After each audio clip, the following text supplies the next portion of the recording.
Welcome to Desai kitchen. இன்றைக்கி தேசா கிச்சனில் நாங்கள் பார்க்க போகிறது ஒரு பூசை வீடியோ தான். இது துர்க்கை அம்மனுக்குரிய செவ்வாய்க்கிழமை விரதம். இந்த ஆடி மாதத்தில் வார செவ்வாய்க்கிழமை விரதம். எப்படி அந்த பூசையை செய்கிறது, விரதம் இருந்து பூசையை செய்கிறது. ஒரு மணப்பலகையில் நீங்கள் மஞ்சளால் ஒரு கோலம் போட்டு கொள்ளுங்க. அதன் மேலே நீங்கள் ஒரு சிவப்பு துணி விரித்து கொள்ளுங்க. அந்த சிவப்பு துணியின் மேலே உங்கள்கிட்ட என்ன படம் இருக்குது, அம்மன் படம், லக்ஷ்மி படமோ அல்லது துர்க்கை அம்மன் படமோ அல்லது மாரியம்மன் படமோ ஏதோ உங்கள்கிட்ட இருக்கிற ஒரு படத்தை வச்சு கொள்ளுங்க. வச்சு வேறு படங்கள் இருந்தால் நீங்கள் துர்க்கை அம்மனாக பாவனை பண்ணி கொள்ளுங்க.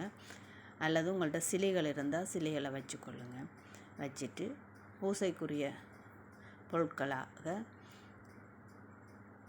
வெற்றிலை பாக்கு, பழம், நெய்வேத்தியத்துக்கு பால், ஒரு நெய் தீபம், நான் ஒரு குத்து விளக்கு, சின்ன குத்து விளக்கு வச்சு முதல் குத்து விளக்கு ஏற்றிருக்கிறேன். ஒரு சின்ன பிள்ளையார் உங்கள்கிட்ட இருக்குமெண்டா பிள்ளையார் வச்சு கொள்ளுங்க. அப்படி இல்லையான்னு சொன்னால் மஞ்சளால் பிள்ளையார் பிடிச்சி வச்சு கொள்ளுங்க. குலதெய்வம் செம்பில் தண்ணி எடுத்து குலதெய்வத்துக்கு வேண்டி அதில் வச்சு கொள்ளுங்க. நெய்வேத்தியத்துக்கு பாலும் பழமும் வச்சிருக்கிறேன். அது போக வெற்றிலையில் ஒரு வெற்றிலை எடுத்திருக்கிறேன், குங்குமம் வச்சிருக்கிறேன். இப்போ அம்மனுக்கு குங்குமத்தால் அர்ச்சனை செய்ய போகிறோம். முதல்ல விநாயகரை வணங்கி இந்த பூஜை தடையின்றி நடக்கிறதுக்கு அருள் செய்யுங்கன்னு சொல்லி கேட்டுக்கொள்ளுங்க. அதுக்கு பிறகு குலதெய்வத்தை வணங்கி துர்க்கை அம்மன் தார வரத்தை நீங்கள் நேர்த்தியாக எங்களுக்கு பெற்றுத்தரணுமெண்டு உங்களோட குலதெய்வத்தை வணங்கி கொள்ளுங்க.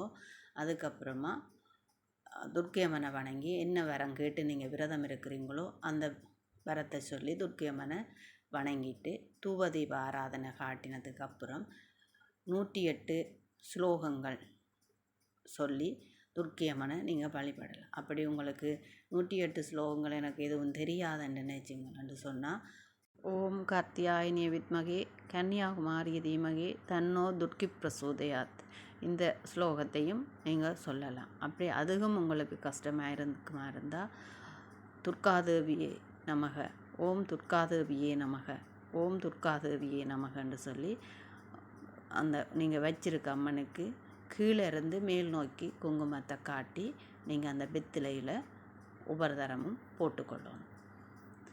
அதுக்கப்புறம் இந்த குங்கும அர்ச்சனை 108 தரம் முடிஞ்சதுக்கப்புறம் துர்க்கை அம்மனுக்குரிய பாடல்கள் இருந்தால் நீங்கள் பாடி பூஜையை நிறைவு செய்து கொள்ளலாம். இந்த பூஜையானது செவ்வாய்க்கிழமையில் வார ராகு காலத்தில் 3:05 தொடக்கம் 4:10 வரைக்குமான அந்த ராகு காலத்தில் தான் இந்த பூஜையை நீங்கள் செய்து கொள்ளணும்.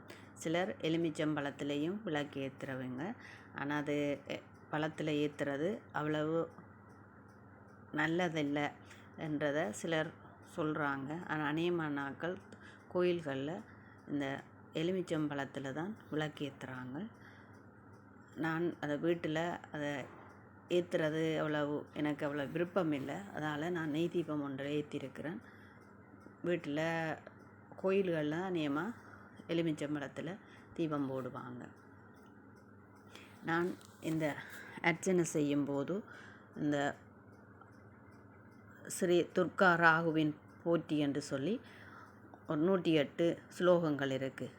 ஓம் அகிலத்தை காக்கும் காமாட்சியை போற்றி, ஓம் ராகவே போற்றி, ஓம் ஆதியின் பதியாய் நின்றவளே போற்றி, ஓம் சதுர்புஜனே போற்றி, ஓம் இமயத்தின் அரசியை போற்றி என்று சொல்லி நான் இந்த 108 ஸ்லோகங்களை சொல்லியிருக்கிறேன்.